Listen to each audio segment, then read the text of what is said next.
నేను మీకు ఒక చిన్న టిప్ చెప్తానండి. చంటి పిల్లలకి అన్నం ఎలా కలిపి పెట్టాలి అని. అఫ్‌కోర్స్ ఇది అందరికీ తెలిసిన విషయమే. బట్ మనం కలిపేటప్పుడు జాగ్రత్తగా కలపకపోతే అక్కడక్కడ అన్నం ఉండలు కట్టేస్తుంది. ఆ ఉండలు ఏంటంటే మనం పెట్టేటప్పుడు ఆ పిల్లలకి గొంతుకులో అడ్డుపడి అవి వాళ్ళకి వామిట్ చేసేస్తారనమాట. సో, అలా కాకుండా మనం కలిపేటప్పుడే జాగ్రత్తగా ఎలా కలపాలి అనేది చూపెడుతున్నాను. అన్నం వండిన వెంటనే వేడివేడిగా ఉన్నప్పుడు మొత్తం ఇలా మనం మ్యాషర్‌తో మ్యాష్ చేసేసుకోవాలండి. ఎంత చెయ్యగలిగితే అంత చేసేసుకోవాలి.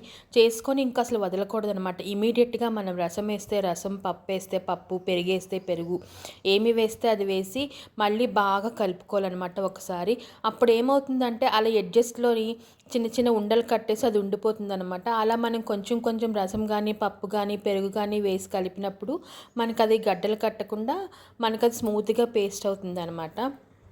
సో, ఇలా పెడితే కనుక చంటి పిల్లలకి డైజెషను బావుంటుంది. ఈజీగా డైజెస్ట్ అయిపోతుంది. కడుపు నిండా తింటారనమాట.